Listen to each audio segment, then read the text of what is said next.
producen consecuencias jurídicas, por ejemplo, el nacimiento, por ejemplo, la muerte. Estos son hechos naturales, pero producen consecuencias jurídicas porque una norma recoge esos conceptos. Y bueno, también las conductas humanas son hechos jurídicos, pero ahora la norma nos dice, ahora la teoría francesa nos dice, pero tenemos dos tipos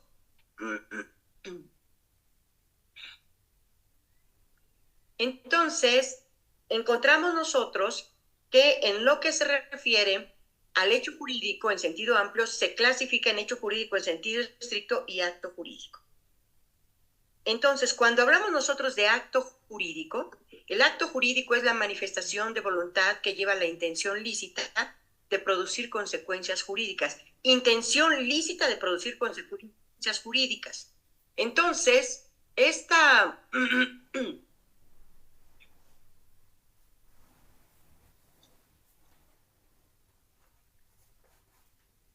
Déjenme ver quién está.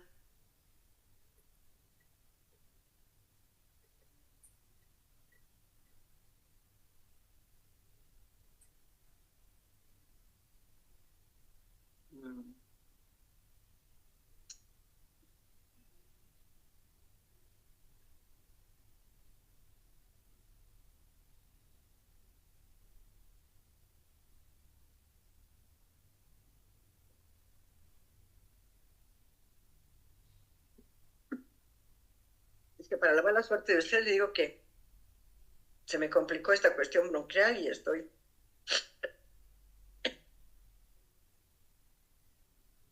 Entonces decíamos, este acto jurídico es una manifestación de voluntad que lleva la intención lícita de producir consecuencias jurídicas. El acto jurídico se divide en dos, acto jurídico unilateral y acto jurídico bilateral.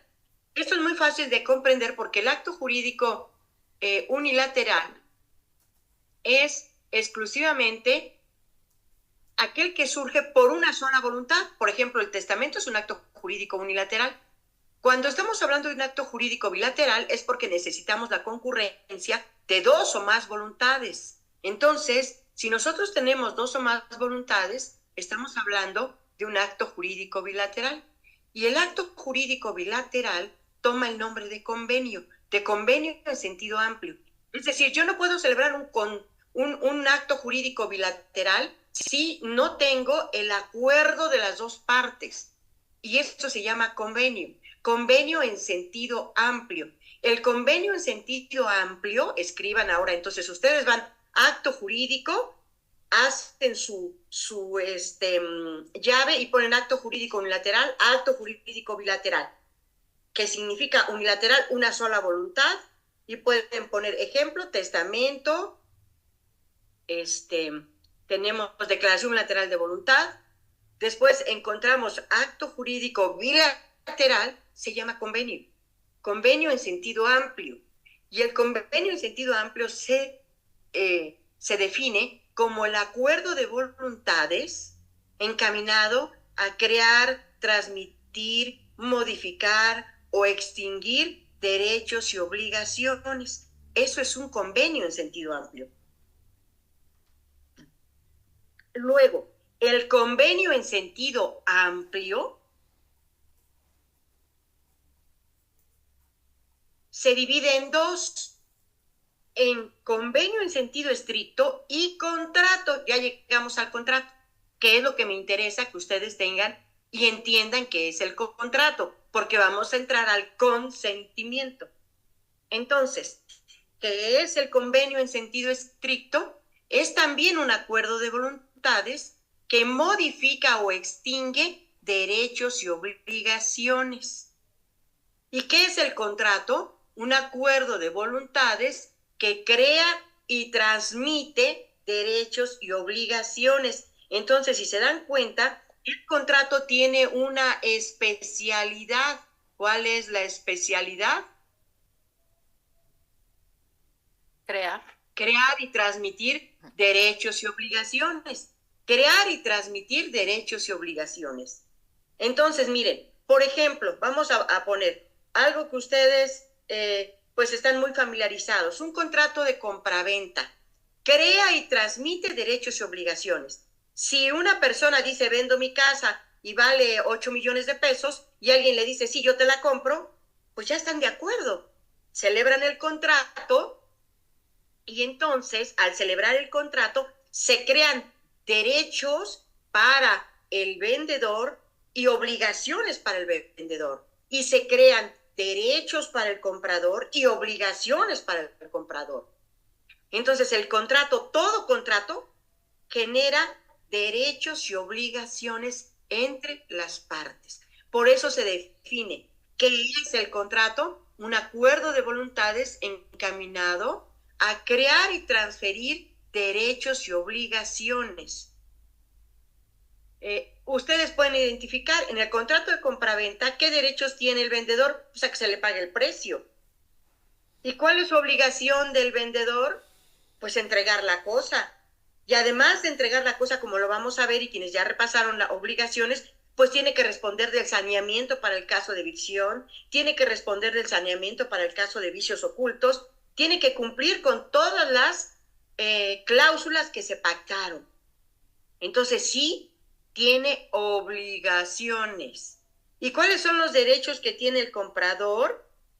A que se le entregue la cosa, que se le entregue en buen estado, a que se le garantice la posesión pacífica y útil del bien, por supuesto, pero también es cierto, indiscutiblemente, que además de ese aspecto, tiene la obligación de pagar ¿qué? El precio, porque pues no es una donación, tiene que pagar el precio.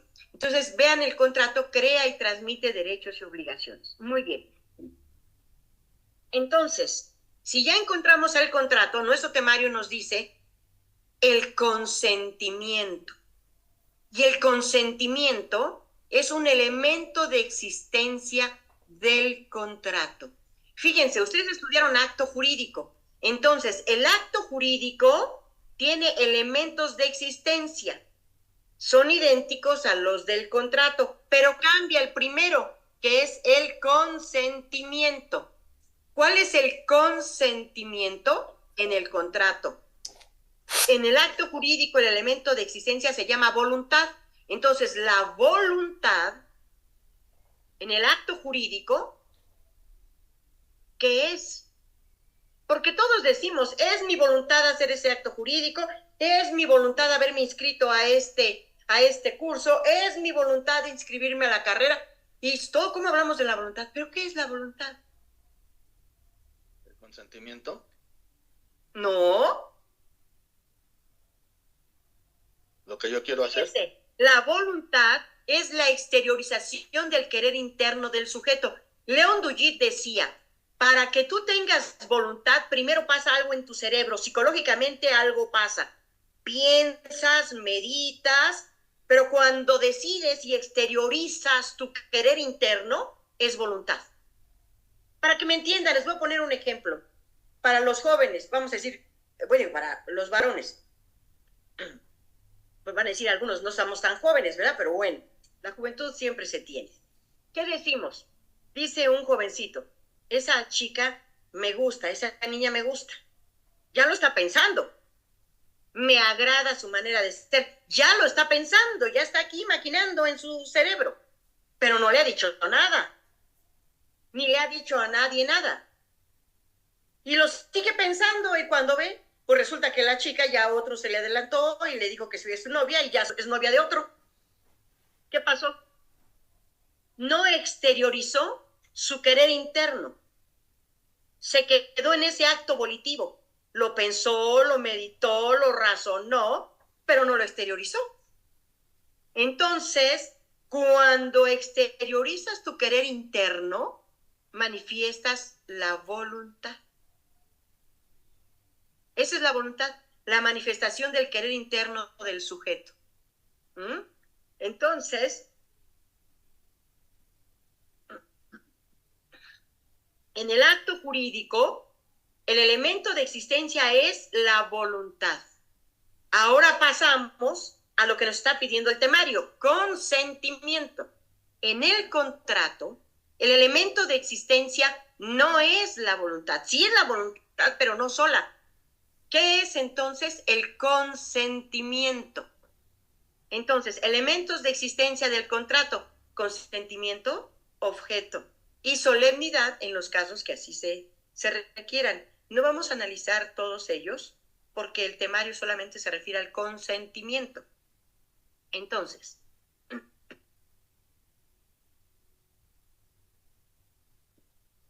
¿qué vamos a decir sobre esto? El consentimiento es la suma de voluntades, para que me entiendan. Es el acuerdo de voluntades. Por eso, ojo, escriban elementos del consentimiento.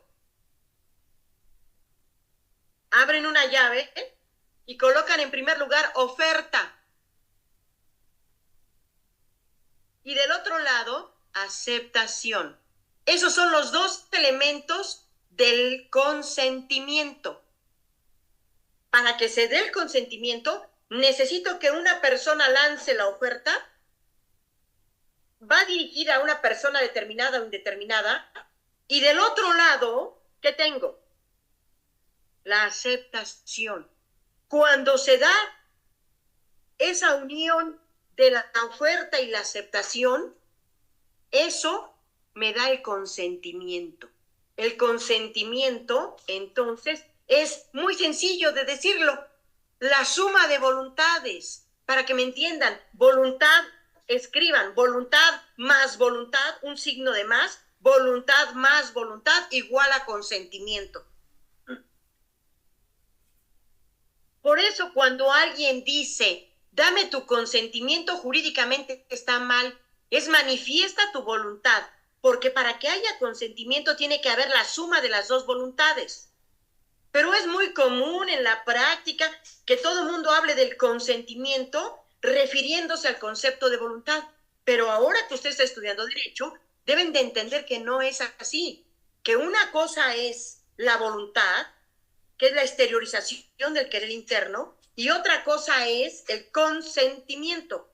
Porque, por ejemplo, en el acto jurídico unilateral, llamado testamento, el testador, que en la clase pasada tocamos algo del testamento, el testador dispone él de sus bienes para después de su muerte. ¿Pero de quién es la voluntad? Pues del testador. ¿Alguien debe dar otra voluntad? No, solamente la del testador. Allí, por eso el testamento es un acto jurídico unilateral. Ahí no hay consentimiento. ¿Qué hay? Voluntad. ¿Ya me entendieron? Sí, profesora. Sí, profesora. Muy bien. Entonces, el consentimiento es la suma de voluntades. Ahora, esa oferta, ¿cómo la definimos? La oferta, fíjense, es una declaración unilateral de voluntad. Imagínense que en este momento yo lanzo una oferta y digo, ¿qué creen? Que vendo la casa ubicada aquí en Teotihuacán número 1 en la colonia Hipódromo Condesa. Vale 10 millones de pesos. Esa es una oferta. Manifesté mi voluntad. ¿Hay consentimiento? No. Está una oferta. Entonces, por eso es la oferta en sus características o se define, es una declaración lateral de voluntad hecha a persona presente. Por ejemplo, ustedes están en este momento a través de los medios electrónicos. Ahora el Código Civil dice que cuando se hace una oferta a través de los medios electrónicos, como estamos en este momento, se entiende entre personas presentes, porque tradicionalmente se entendería que están entre personas presentes cuando estamos ubicados, decían antes, en el mismo tiempo y lugar y espacio. Pero en este momento yo no estoy en el lugar que ustedes están físicamente, pero estamos unidos a través de la tecnología y nos estamos escuchando y ustedes preguntan, hay una retroalimentación. Entonces, por eso ahora, tanto el Código de Comercio como el Código Civil establecen que cuando se hace a través de los medios electrónicos o de los medios ópticos o a través del teléfono, se va a entender que estás haciendo una oferta entre personas presentes, que somos ustedes y yo. Estamos aquí. Entonces, me regreso. La oferta es una declaración unilateral de voluntad por medio de la cual, entonces, una persona la dirige, su oferta, a una persona de manera... ¿Sería dirigida al público receptor o interesado?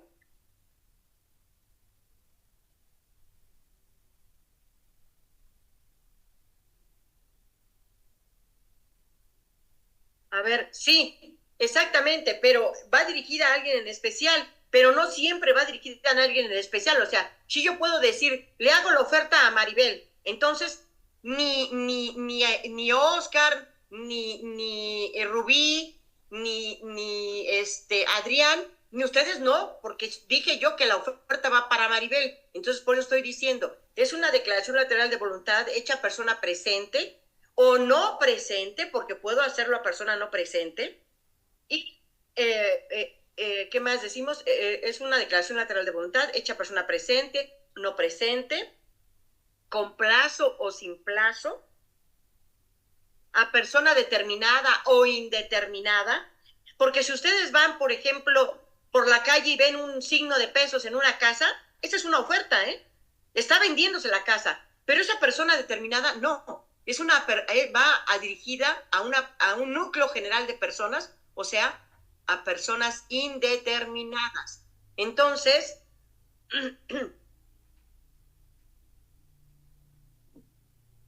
regresamos nuevamente, porque me distraen por eso les digo, no sé por qué entran tan tarde. Nuevamente me regreso. ¿Qué es la oferta? Una declaración lateral de voluntad, hecha a persona presente o no presente, con plazo o sin plazo, a persona determinada o indeterminada, pero que contiene los elementos del acto jurídico que se desea realizar. O sea, yo no puedo decir, vendo. ¿Se dan cuenta que yo les dije, vendo la casa ubicada en Teotihuacán número 1 y vale 10 millones de pesos? Tiene ya los elementos del acto jurídico que deseo realizar, que es una compraventa. ¿De qué? De una casa. ¿Cuánto? 10 millones de pesos. Entonces, esa es una oferta.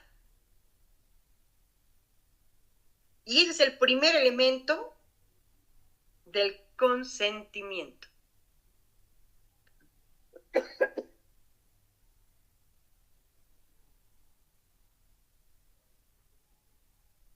Luego, tenemos el otro elemento que es la aceptación. ¿Qué es la aceptación? Es también una declaración lateral de voluntad, hecha a persona presente o no presente, realizada a persona determinada y que se traduce en un simple sí.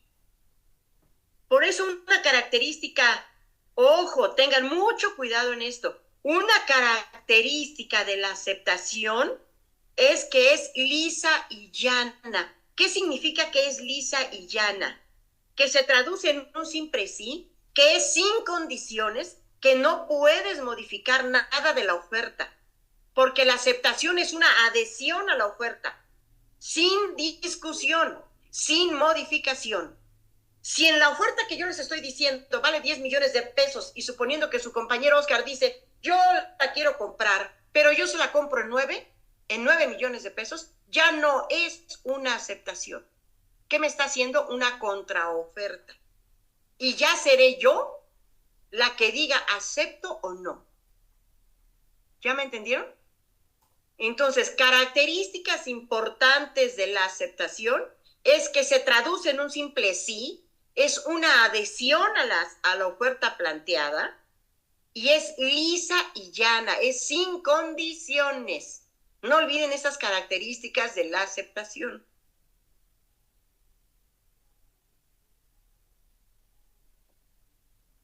Hagan de cuenta, para los que son casados, cuando le dijeron a su esposa, ¿te quieres casar conmigo?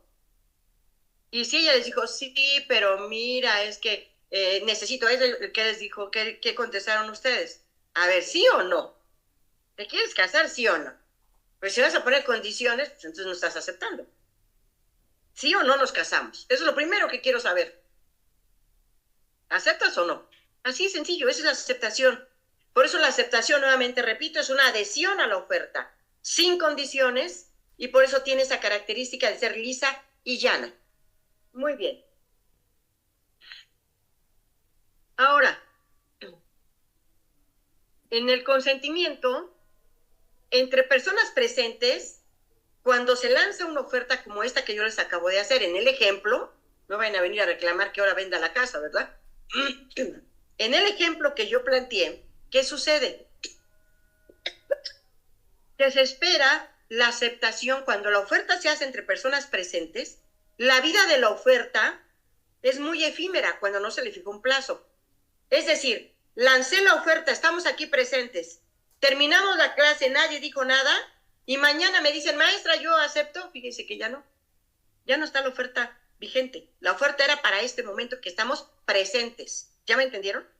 Cuando la oferta se hace entre personas presentes, la aceptación se espera en el momento mismo en que se está haciendo la oferta. Si no es así, si no se recibe la aceptación, se libera el oferente de mantenerse en aptitud de cumplir. Ya no tiene por qué sostener la oferta. En cambio, cuando la oferta se hace entre personas no presentes, entonces, ¿qué es lo que sucede? A ver, piensen qué es lo que sucede.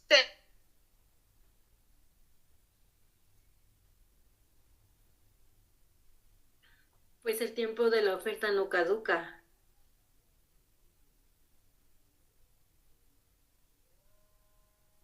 Se tendría Pues que se cerró su micrófono. se tendría que establecer un plazo, ¿no?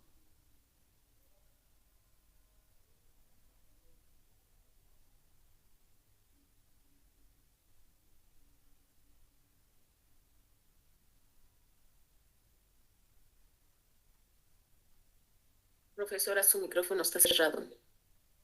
Sí, ay, qué barbaridad, no sé qué moví aquí, es que estaba viendo si podía transmitirles unas diapositivas que tengo aquí. Que no estoy viendo, pero quería transmitírselas. Pero bueno, entonces, ¿qué sucede? Cuando se hace entre personas no presentes, fíjense ustedes, el código todavía dice que lo hacemos a través del correo ordinario.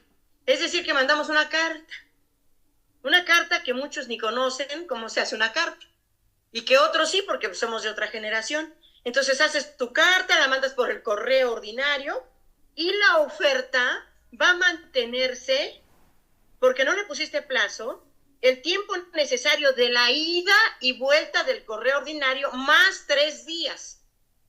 Entonces, imagínense ustedes esas reglas todavía que nos da el Código Civil. Y nos dice la ley todavía, se puede ampliar el plazo de la oferta atendiendo a la dificultad de las comunicaciones. El Código Civil de la Ciudad de México, que es del año 2000, pero que tiene estas normas que son de 1928, porque ustedes saben, ¿verdad? El Código Civil de 1928, cuando la Ciudad de México se convirtió en un estado más, pues ¿qué dijeron la Asamblea Legislativa? Mi Código Civil, yo no tengo código como todos los estados de la República. Entonces, pues yo adopto, como decía un maestro, que en paz descanse, no lo adoptó, lo copió. Así de sencillo, los legisladores no hicieron nada, agarraron y dijeron, este mismo código es el mío, le hago unas modificaciones y este es el mío, y salió. Pero entonces no se dieron cuenta que hay muchísimas disposiciones que datan de 1928, en donde pues ya no coinciden con la realidad. Pero bueno. Entonces, porque por ejemplo, todavía en la oferta, bueno, entonces tenemos esta regla que nos dice que la oferta cuando es entre personas no presentes y sin plazo, se hace por correo ordinario y la oferta va a durar la ida y vuelta del correo, más 3 días. Ida y vuelta del correo más 3 días. Esa es la vigencia. Pero además también, ¿cómo se va a aceptar? Y fíjense, ahí tenemos una serie de teorías que yo se las voy a explicar nada más rápidamente. Y les aclaro, esas teorías no se las voy a preguntar en el examen porque ya sé que son medias complicadas para ustedes. Tenemos la teoría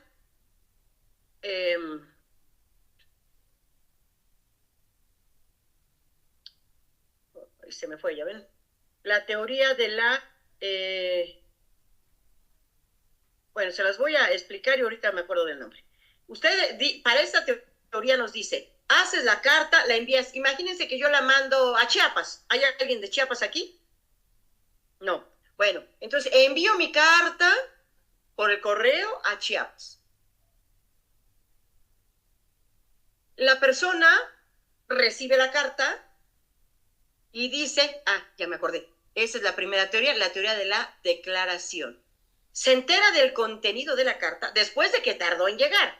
Le llega a su domicilio, abre la carta y dice, una oferta de la casa de Teotihuacán número 1 y vale 10 millones, la compro. Declara, acepto. Pero ¿y cómo sabe el oferente que estoy aquí en la Ciudad de México que ya dijo sí acepto? Entonces, pues no lo saben, ¿verdad? Entonces, esta primera teoría de la declaración dice, en ese momento que la persona se enteró del contenido de la oferta y dijo sí acepto, bueno, pues entonces en ese momento se da por aceptada la oferta entre personas no presentes sin plazo. Esta teoría fue muy criticada y dijo no, porque el oferente pues no se entera, ¿cómo sabe que sí aceptó? Entonces se crea otra teoría, que se llama la teoría de la expedición, que necesitamos que además que la persona se entera del contenido de la oferta y dice sí acepto, o sea, declara sí acepto, ¿qué es lo que dice? Expido mi aceptación, es decir, voy yo al correo y ahí va mi respuesta.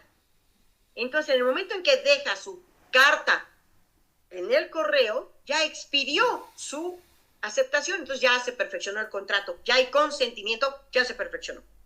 Pero ¿qué sucede? Que igual esa carta donde viene la aceptación a lo mejor no llega. Entonces se desarrolla otra teoría y dice, no, esas dos anteriores no sirven. ¿Cuál es la que sirve? La teoría de la recepción, es decir, hasta que el oferente la reciba. Pero luego también es criticada y dicen, ¿cuántas veces nos llegan las cartas? Díganme si no, si es que nos llegan cartas. Bueno, si hasta el estado de cuenta a veces que nos mandan de las tiendas esas departamentales y las abrimos, las dejamos ahí y hasta después, a ver dónde quedó. Entonces dicen, no, pues si luego ni las leen. Entonces, ¿cuándo realmente se va a perfeccionar el consentimiento? Cuando el oferente no solamente recibe la aceptación, sino también se informa del contenido. Como ven, todas estas teorías pues son criticables, pero son las que existen. ¿Qué teoría sigue nuestro código? La teoría de la expedición, de la recepción.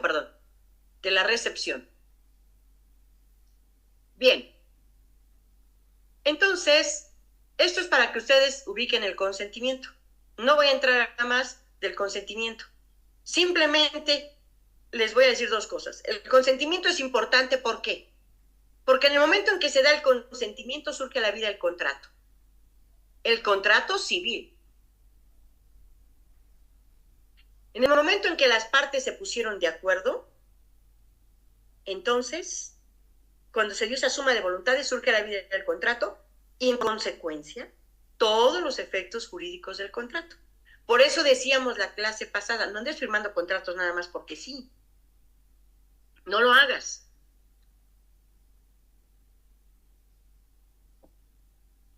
Porque se producen consecuencias jurídicas. No es tan sencillo. No te pongas de estafeta de que, como la ley dice que tengo que hacerlo en escritura pública y no lo hice, pues no hace efectos. Pues te equivocas. Sí hay efectos. Por supuesto que hay efectos. Entonces no puedes andar firmando así. Esto es por lo que hace al consentimiento.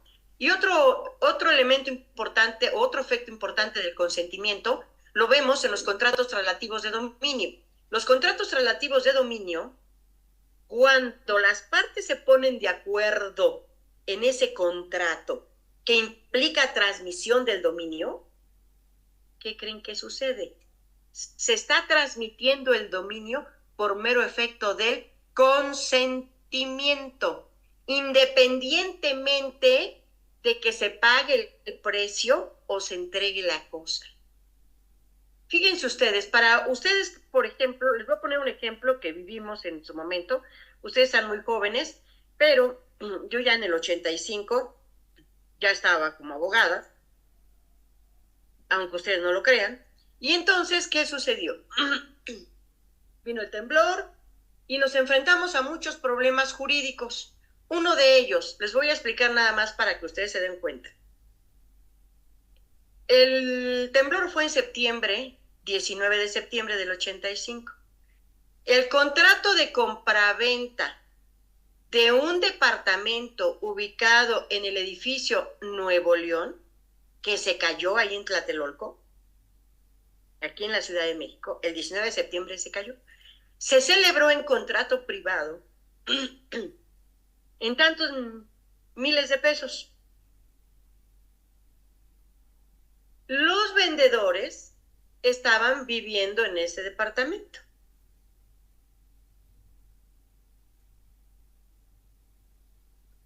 Desocuparon, así por gracia divina, un día antes. Y el 19 ya no estuvieron ahí y no se murieron.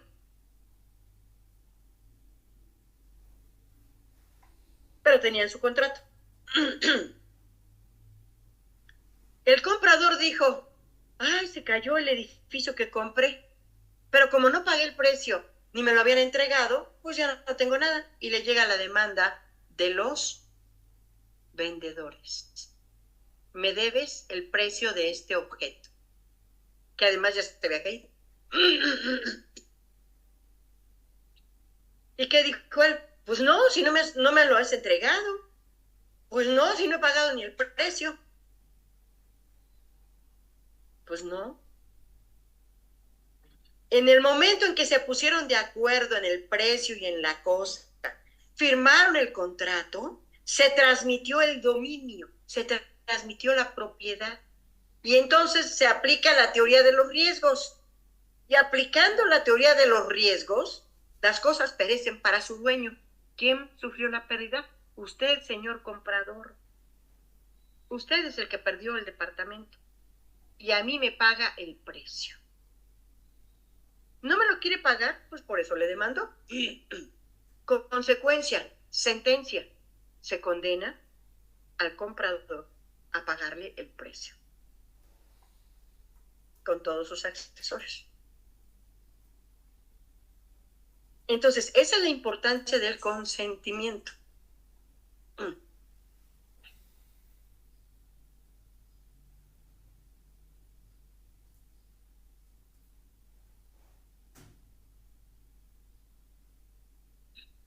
Ahora, el temario nos habla también de otro concepto que es la capacidad. Que vuelvo a lo mismo, fíjense. ¿Cómo nos ponen así? Pero bueno, ya no vamos a criticar. Elementos de existencia del contrato que dijimos: consentimiento, objeto y solemnidad. Lo único que marca el temario es ver el consentimiento. Ahora voy, elementos de validez del contrato: capacidad de las partes, ausencia de vicios del consentimiento, objeto, motivo, fin lícito y formalidad. Esos son los elementos de validez. O sea, ustedes del acto jurídico entendieron, para que exista un acto jurídico necesito voluntad, objeto y solemnidad en su caso. Para que exista. Ahora, para que produzca válidamente sus efectos en el mundo jurídico, en el mundo del derecho, necesito elementos de validez o requisitos de validez, que son la capacidad de las partes, ausencia de vicios del consentimiento, objeto, motivo, fin lícito y formalidad. Muy bien. Entonces, ¿qué es? A nosotros nos piden desarrollar nada más la capacidad, por eso les digo, imagínense ustedes si queda o no acéfalo el conocimiento. De los elementos del consentimiento nada más tenemos que ver el consentimiento. O sea, de los elementos de existencia. Los demás elementos no. De los elementos de requisitos de validez solamente capacidad y los demás no. Pues entonces, ¿cómo? Pero bueno, entonces, la capacidad. ¿Qué es la capacidad? La capacidad se ha definido como la aptitud para ser titular de derechos y obligaciones y poderlos ejercer por sí mismos. Aptitud para ser titular de derechos y obligaciones y poderlos ejercer por sí mismos. Esa es la capacidad. esta capacidad se divide en dos: capacidad de goce y capacidad de ejercicio. ¿Qué es la capacidad de goce? La aptitud para ser titular de derechos y obligaciones. Aptitud para ser titular de derechos y obligaciones.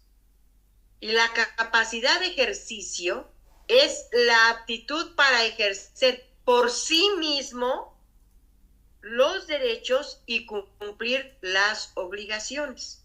Entonces, no olviden eso bien. ¿Qué es la capacidad y las especies de capacidad, en qué consiste una y otra? La de goce es la aptitud para ser titular de derechos y obligaciones. Y la capacidad de ejercicio es la aptitud para ejercer por sí mismo los derechos y cumplir las obligaciones. Entonces, la capacidad de goce se adquiere con el nacimiento y se extingue con la muerte. Por eso, fíjense, cuando una persona muere, se extingue su capacidad de goce, se extingue su personalidad, se extingue él como persona, deja de ser persona. ¿Qué es entonces el cadáver? Una cosa. Ya lo vieron en Bienes y Derechos Reales. Es una cosa, nos duele, pero es una cosa. Entonces, la capacidad de goce se adquiere con el nacimiento y se extingue con la muerte. Por eso, fíjense, cuando nosotros nacemos, cuando una persona nace, imaginen ustedes, una mujer embarazada y nace su producto. Estamos muy contentos, está muy feliz. Todo lo que biológicamente se da, lo dejamos a un lado. ¿Qué pasa jurídicamente? A ese ente que nació, el derecho lo va arropando. Si nace vivo y viable, ¿qué significa? Nacer vivo significa que se desprendió íntegramente del seno materno. Viable jurídicamente es que vivió 24 horas o antes de ese plazo fue presentado al registro civil para levantar su acta de nacimiento. Entonces, si el producto nace, se desprendió del seno materno, vivió 24 horas o se levantó su acta de nacimiento, es persona para el derecho. ¿Y qué es la persona? Centro de imputación de derechos y obligaciones. Y además de que es persona, le otorgamos la personalidad, otro ropaje más, como si lo fuésemos vistiendo como cuando vestimos un bebé, le vamos dando ropaje.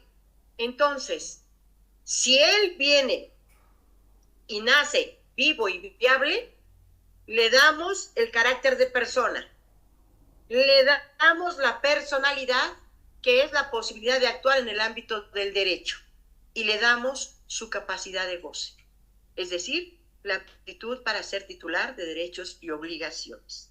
Por eso esta capacidad de goce se pierde con la muerte. No hay en el mundo una persona que no tenga capacidad de goce. Hay prohibiciones a la capacidad de goce, limitaciones a la capacidad de goce, pero no podemos decir que haya una persona sin capacidad de goce, porque no es persona. Ahora, la capacidad de ejercicio se adquiere con llegar a la mayoría de edad. Es decir, cuando cumples 18 años. Mientras eres menor de edad, ¿puedes ejercer tus derechos? Sí. ¿Puedes cumplir tus obligaciones? Sí, pero no por sí mismo, sino a través de ¿qué? De tu representante legal. Porque los menores de edad tienen representantes legales que son sus progenitores, conjunta o separadamente, los padres. Y cuando tenemos a un mayor de edad declarado en estado de interdicción, que hoy viene una revolución enorme en lo que se refiere al estado de interdicción, que ustedes ya debieron de haber estudiado en el curso. ¿Por qué? porque tenemos una determinación de la Corte que nos dice que no es tan fácil decretar un estado de interdicción. Pero lo cierto es que tenemos en la práctica un serio problema. A veces por la edad avanzada, a veces sin edad avanzada, pero los seres humanos, o sea, la mente es tan difícil de comprender que hoy estamos cuerdos y mañana quién sabe. ¿Y qué pasa cuando una persona tiene un problema de esta naturaleza y se va de la realidad? Y tiene, digo, no voluntariamente, y tiene un patrimonio y tenemos que administrar ese patrimonio, pues necesariamente tienes que ir al procedimiento de interdicción. Y hoy, nada más digo porque no nos da tiempo para estudiarlo, ustedes chéquenlo, en el Código Nacional de Procedimientos Civiles y Familiares cambia el concepto de interdicción, cambia todo el procedimiento y va a ser un verdadero problema. Y esa norma sí es aplicable a toda la República. O sea, no solamente va a ser para la Ciudad de México, va a ser para toda la República. O sea, que vienen cambios trascendentes en materia de interdicción que desde el nombre cambia. Bueno, entonces, lo cierto es que como estamos, sí se requiere para que una persona mayor de edad tenga un tutor o tutriz, necesito tramitar un juicio de interdicción hasta este momento. ¿Para qué? Para que el juez decrete el estado de interdicción y le nombre un tutor o tutriz. ¿Para qué efecto? Para que ese tutor o tutriz actúe en su nombre y representación, y en su nombre y representación que haga, ejecute los actos jurídicos, administre el patrimonio de la persona que ha sido declarada incapaz de ejercicio, en los términos de lo dispuesto en el artículo 450, fracción 2 del Código Civil, que también deben de tomar en cuenta y repasar. Bueno, con eso terminamos la unidad 1. Y bueno, entonces pasemos a la unidad 2, rápidamente porque el tiempo nos corre. Fíjense ustedes, vamos a entrar a lo que se refiere en la unidad 2. Estoy tratando de... Y es que estoy con otro monitor, estoy como ustedes. Estoy con un monitor que no es el mío. Bueno.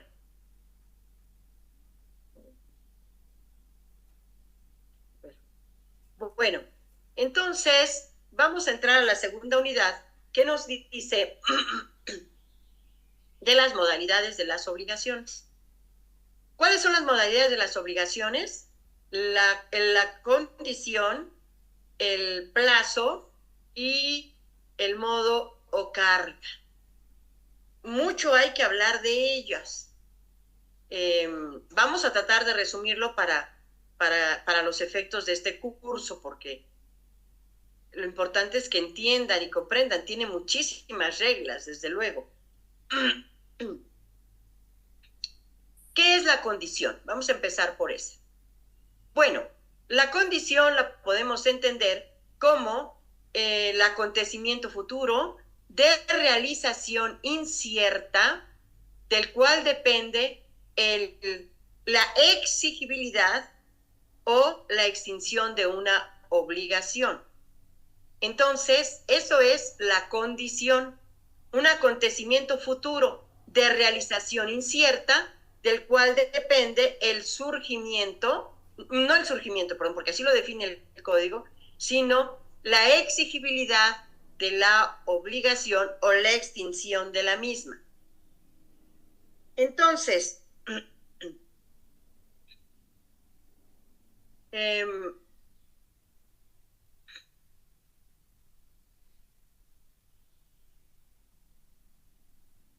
ustedes ven en el Código Civil que en el artículo 1938 establece que la obligación es condicional cuando su existencia o resolución, dice el Código, depende de un acontecimiento futuro e incierto. Entonces, fíjense, yo puedo celebrar un contrato de arrendamiento, vamos a pensar, de mi despacho. Le voy a rentar mi despacho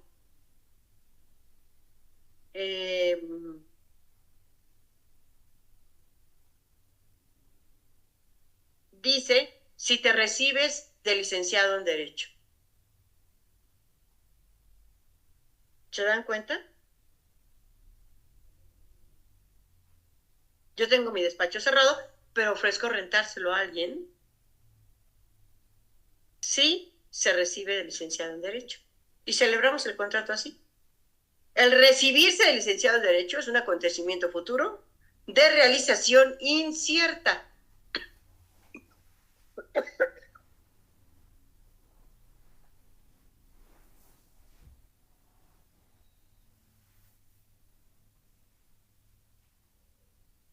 La persona, vamos a pensar que fue, hoy no está Ordaz, no lo veo.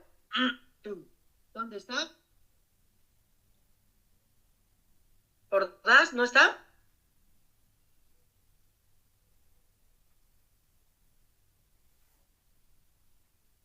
Bueno, entonces, imagínense ustedes que se celebra el contrato, se firma, la persona que todavía no se titula, ¿me puede exigir que le rente el despacho? Pues no, porque no se ha dado el acontecimiento futuro de realización incierta. No me lo puede pedir, no me lo puede exigir. Ah, pero el día de hoy o el día de ayer se tituló de licenciado en Derecho, el mismo día o mañana me dice, aquí está ya, rénteme su despacho. Y ya pudimos haber puesto el precio de la renta.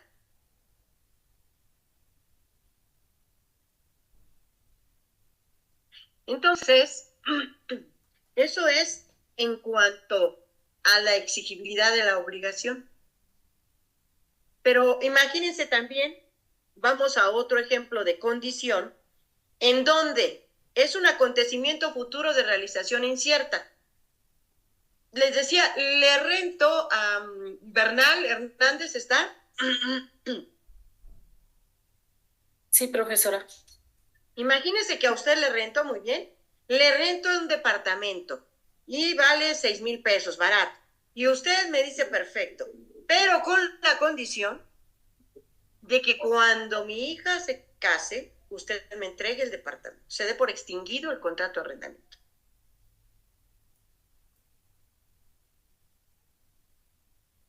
Entonces, el que mi hija se case es un acontecimiento futuro de realización incierta. No sé, primero digo, hoy con los jóvenes, no sé primero si se va a casar. Segundo, no sé cuándo se va a casar. Entonces, mientras no se case, usted me paga la renta, está rentando, está viviendo ahí, pero se va a extinguir el contrato. ¿Cuándo? Pues cuando se dé exactamente. Entonces, esa es la condición. Ahora sí la identifican. Correcto. Sí, profesora. Muy bien. Entonces, es para que ustedes vayan viendo cómo es importante entender. Entonces, estas modalidades de las obligaciones, llámese condición, llámese plazo o modo o carga, solamente existen si las partes lo pactaron. Nadie me puede imponer una condición, ni me pueden imponer un plazo, ni me pueden imponer un modo o carga. Nadie. Lo deben de haber pactado las partes. No surge por disposición de la ley. No hay condiciones que surjan por disposición de la ley. Deben de haberla pactado las partes. Deben de haberla aceptado las partes, necesariamente. Entonces, fíjense, rápidamente, vamos a ver clasificación de las condiciones. ¿Cómo se clasifica la condición? Bueno, antes de eso, ¿qué elementos tiene la condición? Vamos al primero, para terminar con eso. Un acontecimiento futuro. Ese es el primer elemento. El segundo elemento, incertidumbre. Es decir, no tenemos la certeza de que se realice o no el acontecimiento futuro. Por eso es incertidumbre. Esos son los dos elementos fundamentales de la condición. Luego, la condición tiene tres periodos. Lo que vieron ustedes en derecho romano, que es la conditio pendent, la conditio existit y la conditio deficit. A ver, la conditio se escribe conditio pendent. ¿Qué significa la conditio pendent? Es decir, cuando se está esperando que se realice el acontecimiento, está pendiente. Conditio pendent, condición pendiente. Todavía no se realiza el evento. La conditio existit, condición existente. Es decir, que ya se realizó el acontecimiento, ya se casó la hija, ya ¿cuál otra fue condición que pusimos? Bueno, se me fue. La conditio déficit. Titulara. Así que se titulara. Muy bien, está usted en clase, muy bien. Vean nada más, es que ya voy ahorita con la prisa de que tenemos que terminar y me entra el nervio. Aunque ustedes no lo crean, estoy más nerviosa que pasen ustedes. Decirles lo más importante para que pasen ustedes que ustedes en el curso. Entonces, el otro es conditio déficit, que es la condición deficiente. Es decir, cuando se tiene la certeza de que ya no se va a dar el acontecimiento. Y resulta que la persona que se iba a titular ya van 10 años y ya van 20 años y todavía voy a estar esperando a ver si se titula, por Dios. Después de 20 años, díganme si tenemos la certeza de que se va a titular. Bueno, nunca hay que perder la esperanza, pero el derecho no me puede esperar tanto tiempo. Por eso vamos a ver en condiciones que si tienes una condición y ha pasado un tiempo prudente para que se ejecute y no se ejecutó, y exista la presunción de que puede a lo mejor no darse, se da por cumplida la condición y por lo tanto ya. Porque no te vamos a esperar toda la vida. Y ahí en la plataforma hay un ejemplo de esa condición que quiero que ustedes la vean. Bueno, entonces rápidamente, ¿cuáles son las especies de condición? Suspensiva, resolutoria, especies de condición, suspensiva, resolutoria, potestativa, casual, positiva, negativa, imposible.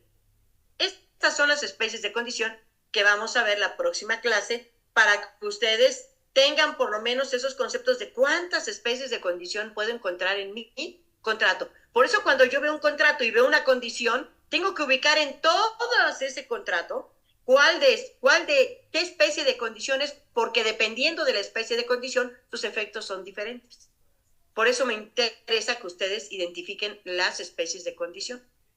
Muy bien, ¿alguna duda? Nos vemos entonces mañana. Muchas gracias, profesora. Hasta mañana, profesor. No, al contrario. Hasta luego, rapidísimo. Gracias, Buen día, profesora. hasta luego. Muy bien para todos y todas. Hasta mañana. Hasta luego. Gracias. Que descansen. Profesora, yo tengo una duda muy rápido. Sí. ¿Se puede trasladar el pago de la condición? Pues, por ¿Cómo? ejemplo, si por ejemplo la condición para que me vendan un carro es lavarlo, ¿no? Yo no lo puedo lavar por alguna razón, pero alguien lo puede hacer en mi nombre para que se cumpla el contrato, o no se puede trasladar ese cumplimiento. No, cuando son Buenos personalísimas. días. Buenos días. Cuando son personalísimas, no. Ah, ok. Sí, no hay transmisión. Muy bien.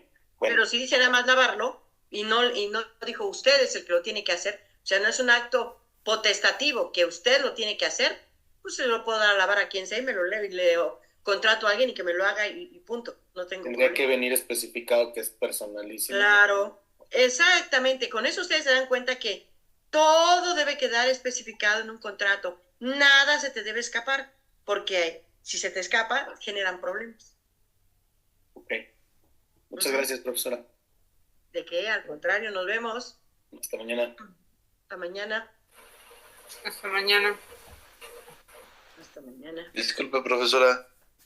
A la orden. Hola, buenos días. Soy José María. Tengo problemas para entrar a la plataforma. Me dice que es erróneo mi correo o mi contraseña. Ya mandé mi correo para reportar la situación al correo que me venía ahí en la guía. Y nada más estoy a la espera. ¿Hay algún problema con las actividades que ya se entregaron ayer y antier? No hay ningún problema. Hoy también les voy a dar la retroalimentación, no se preocupen. Perfecto, maestra. Entonces estoy a la espera de que me resuelvan la situación. Muchas gracias. Sí, Buen día, Profesora bye. Modle, tenemos una URL, me parece. No me acuerdo bien qué me pides. Creo que es una clave. sí. Sí, es que ¿Cuál se es? las debieron de haber enviado en su correo. Y si no pueden entrar, entonces es muy fácil hablar a la coordinación de educación a distancia. Ahí les dieron el correo con quien se pueden comunicar y ellas inmediatamente les atienden. Incluso están atendiendo porque están atendiendo todas las cosas que ustedes pongan, pidan, solicitan. Entonces, de hecho, me comentaban que incluso pues han dispuesto de mayor personal para atenderlos porque son muchos y los están atendiendo. Entonces, sí, insístales un poquito y verá que sí le mandan, ¿eh? Hablamos, pero yo soy de SUA. Aunque sea de SUA, porque está le dice usted, soy del curso de intersemestral, ellos ya lo saben. Aunque sea de SUA, sea de escolarizado, de donde sea,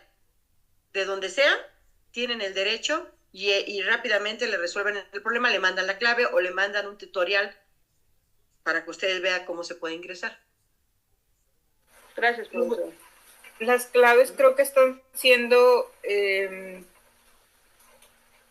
para los que ya teníamos acceso a la plataforma, la que nosotros habíamos elegido, y si no, es día, dos dígitos, el mes de nacimiento, bueno, es fecha de nacimiento para el día 2 dígitos, mes 2 dígitos y el año 4 dígitos. Esa es la que habían puesto, por ejemplo, para los que eran escolarizados, y si no era escolarizado, en el correo decía que si ya teníamos una contraseña, que usáramos la de siempre. La misma. ¿En la plataforma de Modre?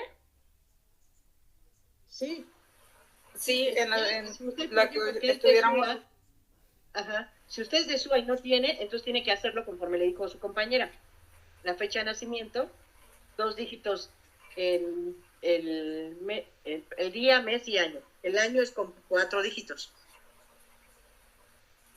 ¿No? Sí, y si no, más correo a escolares. El licenciado Adrián contesta muy rápidamente, bueno, en el transcurso del día, pero sí da pronta respuesta para solucionar los casos. Sí está, por eso les digo, sí está, así es que no lo echen en saco roto, mándenle el correo, del correo que les pusieron ahí, sí están contestando. Nos están contestando hasta nosotros de que no podemos, yo tampoco podía ingresar, y entonces mandé y me contestaron inmediatamente, no podía hacer otra cosa, y ya me dijeron cómo, porque no veía dónde podía abrir el grupo. Gracias, profesora. Gracias, compañeros. No, al contrario. Un abrazo, cuídense. Gracias, hasta mañana. Gracias, Hasta profesora. mañana. Hasta luego. Gracias, maestra. Adiós.